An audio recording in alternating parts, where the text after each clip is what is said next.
Spoiler alert, puede ser que este video te haga sentir muy identificado.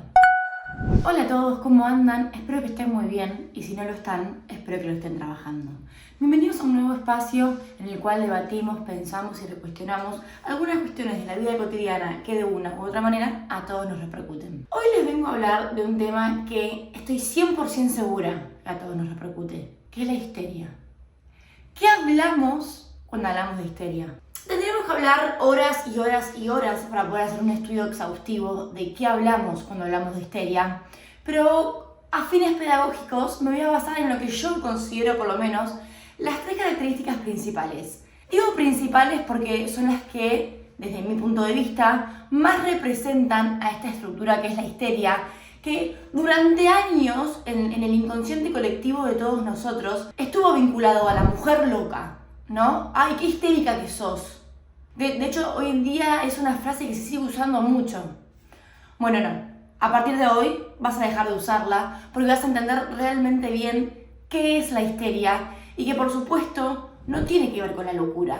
Y esto fue un poco lo que descubrió Sigmund Freud allá por el 1890 y tantos. Pero que fíjense cómo, pese a todos estos años que sucedieron, aún seguimos diciendo que la mujer histérica es la mujer que está loca, que es insoportable. Bueno, a ver, como toda neurosis tiene algo de, entre comillas, para que se entienda, patológico. Patológico yo siempre me refiero a que hace sufrir al sujeto.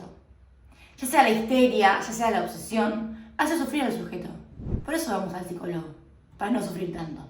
Sin más preámbulos, entonces, voy a meterme de lleno en una que es estructural, es para mí una de las que más representa a la histeria, que es la insatisfacción. La histeria necesita siempre, pero siempre mantener el deseo insatisfecho. ¿Por qué lo necesita? Porque inconscientemente cree que si no hay deseo no hay vida. Algo de esto hay y lo hablaremos en el próximo capítulo del deseo. Sin embargo, ¿cómo hacemos entonces? Porque si no hay deseo no hay vida, el deseo va a estar siempre insatisfecho, siempre voy a estar insatisfecha, siempre voy a sufrir. Sería como un poco la ecuación. Bueno, no. Vamos a ir desmechando esto y ver cómo funciona y, por supuesto, ver qué puede hacer esta histeria para dejar de penar tanto. A ver, ¿qué es lo que le pasa a la histeria? Quiere un príncipe azul. Vamos a ponerlo en un cliché, ¿no? Y cuando lo encuentra, no es el tipo de azul que deseaba, que buscaba. Entonces, rápidamente toda esa satisfacción y ese sentimiento de completud que le pasaba cuando encontraba a una persona se cae.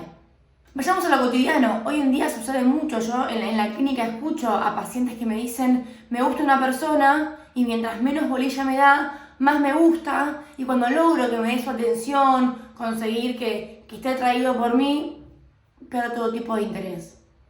¿Y por qué hace padecer a la persona? Porque nunca puede conseguir o construir una pareja estable, por ejemplo. ¿Por qué hace sufrir a la persona? Porque nunca es suficiente. Porque el deseo siempre está insatisfecho. Pero la persona quiere conseguir una pareja. Quiere construir un vínculo amoroso afectivo. Pero no puede. Pierde interés rápidamente. Entonces, por consecuencia, no solamente lastima al otro, que no es intencional, sino también que se lastima a él o a ella misma. Abro un paréntesis acá, me van a ver hablar de histeria con términos femeninos, porque estadísticamente, ¿no? Se cree que el mayor porcentaje de mujeres son histéricas y el mayor porcentaje de hombres son obsesivos. Hay una teoría que dice, media conspirativa, no está comprobada, a mí me cierra mucho, que en verdad toda estructura neurótica es estructura histérica y que la obsesión es una identificación al padre. Muy teórico, volvemos a lo mismo. Lo que estaba diciendo entonces es eso, ¿no? ¿Qué se puede hacer cuando por estructura mantenemos el deseo insatisfecho, pero si a la vez creemos que si se cumple el deseo, no va a haber más vida? Tenemos que ver primero qué entendemos cuando hablamos de deseo. En este punto vamos a entender el deseo en términos de poder seguir caminando. Eso es lo que la histeria tiene que entender. Que porque se cumpla un deseo, que porque hagamos realidad un anhelo también que queríamos, como un ascenso, como una pareja, como un hijo, como un estilo de cuerpo, ¿por qué no también? No quiere decir que se acabe todo, que no haya más que desear.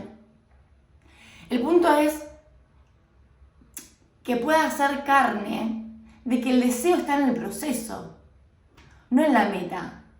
Que el deseo, por ejemplo, de conseguir una pareja tiene que ver con la construcción en sí de esa pareja.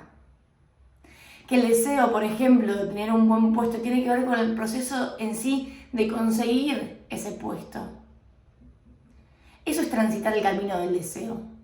No tanto la meta en sí, es sacar un poco la libido, el objetivo de esta cuestión resultadista, la pareja, los hijos, la casa, el trabajo, los viajes, el cuerpo, bla, bla, bla, bla, el botox, ¿no? La juventud eterna, etcétera, etcétera.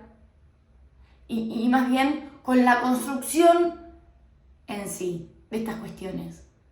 Creo que eso marca una diferencia sustancial en cómo se posiciona la histeria frente a este deseo insatisfecho. Cuando entiende que hay veces que sale, hay veces que no. Entender también esto, la castración en sí. No podemos no hablar de castración siempre que hablemos de deseo. Cuando esto sucede, la tensión baja, aparece cierta calma. Por supuesto que esto que yo estoy reduciendo en un par de minutos, lleva un montón de tiempo, un montón de análisis, un montón de frustración y un montón de angustia también, no les voy a mentir. Pero fíjense que cuando uno se deja estar por el proceso, se deja tomar por el proceso, se deja disfrutar del deseo, todo es mucho más tranquilo, todo es mucho menos exigente, todo va mucho más paso a paso. Entonces, fíjense qué diferencia abismal hay entre la locura, como se vincula a la histeria, y estas cuestiones que van mucho más allá de algo loco. Tiene que ver con algo que hace padecer a la persona. Y que ahí nos compete a nosotros los analistas. Pero realmente la insatisfacción es algo que habita en cada una de ellas. En cada histeria. No, nada alcanza. Quédense con eso, nada es suficiente. Siempre quiero más. Nunca soy lo suficientemente linda. Nunca soy lo suficientemente buena en lo que hago. En el análisis también se ve mucho, ¿no? Planteos que hacen de no estoy avanzando mucho. Y uno dice, y recapitula, ¿no? Pero mira, lograste esto, lograste lo otro, lograste aquello. ¿Qué buscas? Tal vez no exista, ¿no? Ese también es el gran enfrentamiento de la histeria con la castración. Que tal vez eso que busca no es de este mundo, no existe.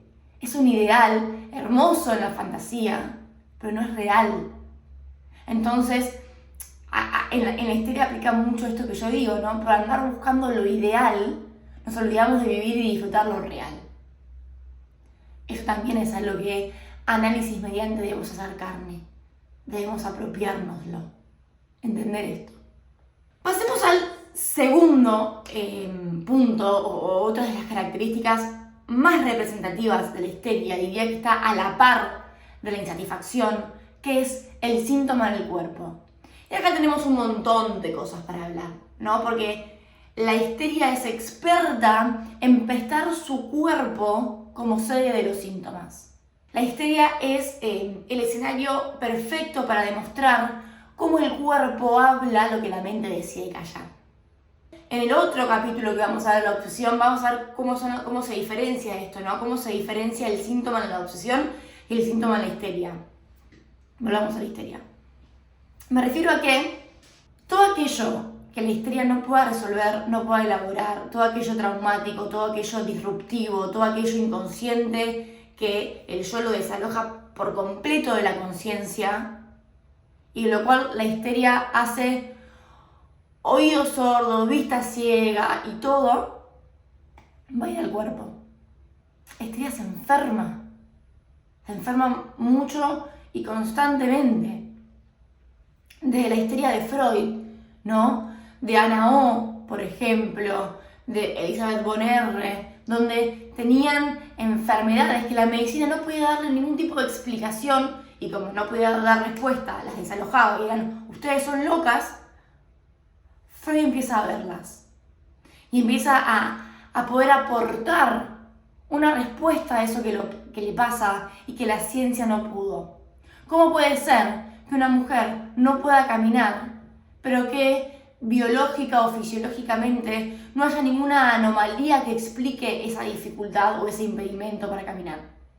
Porque ¿qué significa el no caminar? ¿Qué representa? El cuerpo se convierte en la sede de una metáfora. El cuerpo metafóricamente padece lo que padece el alma. Entonces tenemos dolores de cabeza crónicos. Podemos pensar también, esto no está científicamente comprobado, pero cierta celiaquía. Lo que sí está comprobado, por ejemplo, es la psoriasis, ¿no? La psoriasis es una cuestión psicosomática. Entonces, entendiendo qué está queriendo decir, por ejemplo, esa psoriasis, vamos a entender también qué está queriendo decirnos la mente, el cuerpo. Entendiendo, por ejemplo, qué está queriendo decir, esa acidez estomacal, vamos a entender qué nos está queriendo decir la mente que no puede resolver. Entendiendo qué quiere decir ese dolor de cintura crónico, de rodilla, de lo que sea, vamos a entender qué nos está queriendo decir el alma, la mente, que es aquello de lo cual la conciencia y el yo no quiere hacerse cargo. El insomnio, son un sinfín, hay un montón de enfermedades de la vida cotidiana que no hay una explicación biológica. Esto es fundamental entenderlo, ¿no? Porque no podemos dejar la biología de lado tampoco. Hay que entender que lo real del cuerpo también existe y como analistas del otro lado, lo primero que debemos hacer ante un caso así es mandar a hacer un chequeo médico general. Porque a lo mejor sí hay una afección fisiológica real que explica qué es lo que le está pasando, que explica la migraña, que explica la psoriasis, que explica la celiaquía, que explica la afección en la rodilla, X. Eso sería muy ególatra de nosotros creer que todo se puede explicar desde el psicoanálisis y desde la mente y desde el alma, cuando en verdad lo real del cuerpo también aparece y viene a irrumpir. Entonces, chequeo médico general, completo de todo. Por lo general las personas se resisten a esto porque les es tedioso, es parte, ¿no? Y si queremos curarnos, debemos estar dispuestos a hacer lo que hay que hacer para esto. Y uno debe, como analista, enfrentarlos con esta idea también. Abro paréntesis de vuelta, mi estilo de análisis. Esto siempre véanlo como mi forma de hacer clínica, mi forma de hacer psicoanálisis. No quiere decir que ustedes tengan que hacerlo. Pero enfrentarlos a esto y decirles, mirá, si vos querés que esto mejore, vas a tener que hacer cosas que no querés para hacerlo. La cura no es cómoda. Entonces, una vez que tenemos los estudios que nos van a decir hay algo o no hay algo, podemos tranquilamente abordarlos, en caso de que no los haya, desde este lugar psicoanalítico y psicosomático por completo. Pero fíjense cuánto daña el cuerpo en sí las cuestiones no resueltas. Cuánto malestar físico y mental conlleva la histeria. Entonces, vuelvo a lo mismo, qué lejos está de la locura y qué cerca está del padecimiento. ¿Cuánto padece la histeria? Otra cuestión que tiene que ver con el síntoma de la histeria es que muchas veces repite síntomas que no son propios.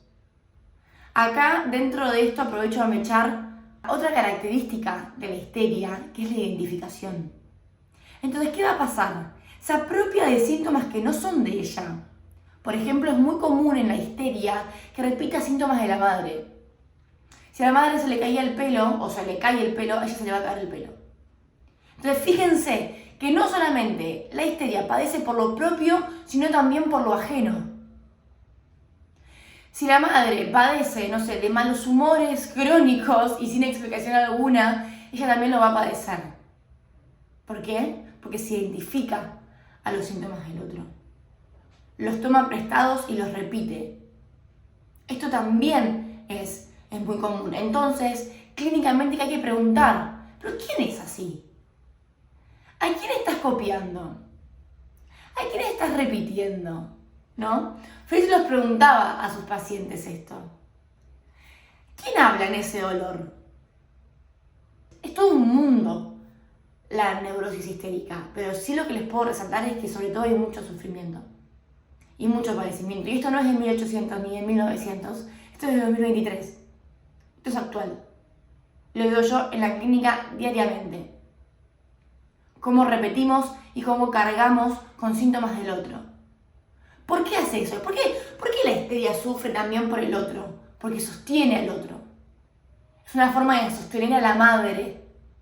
Esto es muy teórico, es muy tedioso, pero piénsenlo en ustedes, en una amiga, en un compañero, en lo que sea. ¿Cuántas veces padecemos de síntomas físicos que no tienen un porqué ni una explicación? Que puede ser que desde la conciencia intentemos buscar una explicación absurda e insuficiente, pero que igual se siga repitiendo, porque el síntoma va a insistir y se va a repetir hasta que no sea escuchado. En cuanto entendemos la causa y la vamos elaborando, el síntoma va cediendo. No crean que basta con solo hacerla consciente. Hay que hacer inconsciente la causa y hay que elaborarla. Hay que hacerla carne. ¿Por qué? Porque si solamente la hacemos consciente, nos volvemos, como yo siempre digo, grandes teóricos de nuestras vidas. Pero con entender la teoría no basta. Entonces, hasta acá fíjense que vimos 3, porque fueron 3. El deseo insatisfecho, el síntoma del cuerpo, la identificación, y nos queda otra, que es la comparación. ¿Vieron que se dice que las mujeres son jodidas, son rebuscadas, se pelean entre ellas? Y esto que suena tan machista y tan superficial, volvemos a lo mismo, tiene otro tipo de explicación. Y una vez más intento con esto derribar este mito que deja a la mujer y a la histeria en un lugar que nada tiene que ver con lo que realmente es. La histeria se vive comparando. Se compara con todos, todo el tiempo. Y esto lo podemos mechar y ligar con la primera característica, que es la insatisfacción. ¿Por qué? Porque en esa comparación, siempre, pero siempre, la histeria pierde. En esa comparación nunca gana. En esa comparación siempre la otra es mejor. En esa comparación siempre el otro tiene más cosas. En esa comparación siempre el otro es más inteligente. En esa comparación siempre el otro más. Entonces, son imposibles de separar la insatisfacción con la comparación. ¿Y en qué cae la histeria en esto? Bueno, en una frustración y en una angustia enorme. Siempre el otro tiene. Entonces la histeria que hace, pasa horas en Instagram y en TikTok viendo la vida de Stephanie Demner, de Agustina Marsol, de influencers, de Tini Stoessel, de Lali Espósito, viendo que son flacas, diosas, exitosas, millonarias, con pareja, con esto, con lo otro, con vacaciones en Punta del Este, con esto. Tiene. El otro siempre tiene y yo no tengo. La histeria se rige mucho a esto del tener. Por eso hay que darle un baldazo de agua fría de castración. Pará. No todo se trata del tener. ¿Qué hay del ser también? ¿No? No del ser exitoso, eso también es tener. Eso también queda al lado de lo fálico. ¿Qué hay con uno? Con su proceso. Pero ¿por qué la histeria se compara siempre con otras mujeres? ¿Por qué aparece esta comparación y en un punto esta rivalidad entre mujeres que hoy hay una construcción que eso se está derribando, ¿no? Pero hay algo estructural que se nos impone. ¿Por qué las mujeres somos las primeras en criticarnos? ¿Por qué las mujeres somos las primeras en juzgar a otras mujeres? Porque en toda mujer hay una pregunta que nos habita, que es, ¿qué es ser una mujer? Es una pregunta inconsciente, dice mi amigo Lacan. ¿Qué es ser una mujer?, se pregunta la histeria. Como si eso fuese una respuesta universal. Entonces, ¿qué cree? ¿Qué es la otra quien tiene ese saber? Yo no sé qué es ser una mujer, pero Lali Espósito lo sabe, pero Tini Stoessel lo sabe, pero Stephanie Demner lo sabe, pero X persona lo sabe, pero mi mejor amiga lo sabe, porque mi mejor amiga va a hacer...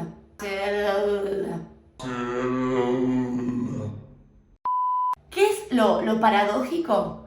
Que muy probablemente a la otra mujer le pase lo mismo con una. Porque es estructural de la psiquis humana, de la psiquis histérica. como aportarle a la otra un saber sobre la mujer o sobre sí mismo o sobre mí misma que no tiene. Porque no lo tiene. Porque ¿qué es ser una mujer? La pregunta a esa respuesta es una construcción subjetiva, propia, personal, de cada una de todas nosotras. No hay nadie que tenga esa respuesta a la pregunta. Ni siquiera sé, muy probablemente no, ni siquiera esa respuesta esté armada, sino es el desafío de cada una de nosotras poder construirlas. Y les digo más, cuando se construye esa respuesta, probablemente ya quede insuficiente. Porque una va cambiando, porque una va creciendo, porque una no va siendo la misma que tiempo atrás. Entonces, esa respuesta no va a ser la misma en todos los momentos de nuestras vidas. Volvemos a lo mismo, porque el punto está en el proceso, el deseo está en el camino y no en la meta. El deseo está en el camino de poder respondernos esa pregunta y no en la respuesta en sí. Yo sé que es un montón de información, sé que es muy intenso, pero de manera insuficiente y general, estas son algunas de las características de qué es la histeria, por qué padece tanto y por supuesto que qué lejos está de la locura. Ahora bien, les agrego una última cuestión que es interesante. Hablamos de la identificación hace un rato y dijimos que la histérica se identifica a síntomas del otro, se los apropia como si fuesen suyos y los repite. ¿Qué pasa entonces cuando tenemos histéricas que se rodean de la locura? ¿Qué pasaba en 1800 y en 1900? Pasaba justamente esto. Había histéricas que padecían de síntomas en el cuerpo, a los cuales la medicina no podía darle una respuesta, entonces las ubicaban en lugar de locas y las llevaban a un psiquiátrico. Claro, ¿qué va a pasar? La histeria, con su proceso de identificación, se va a identificar a esas patologías que sí rozan con la locura, a esa psicosis. Entonces, fíjense cómo hubieron muchas mujeres a lo largo de la historia que padecieron locura, identificación mediante, cuando la estructura de base era otra. Un montón de mujeres en aquel momento que tenían embarazos psicológicos. Llevémoslo hoy en día. ¿Cómo esto también sucede hoy en día? Alejémoslo de aquella época. Lo que yo les quiero mostrar con esto es cómo, por ignorancia, cómo por no haber tenido las herramientas teóricas necesarias, se definió el destino de una mujer. Bueno, gente, espero que este contenido les haya gustado, les haya servido. Si es así, les pido por favor que le den me gusta, que compartan, que comenten y por supuesto que sigan al canal, que a ustedes les lleva un segundo, es gratis y a mí me ayuda un montón. Nos vemos en la próxima. Chau, chau. Si te gustó el contenido y llegaste hasta acá, no te olvides de suscribirte al canal y seguirme en mis redes.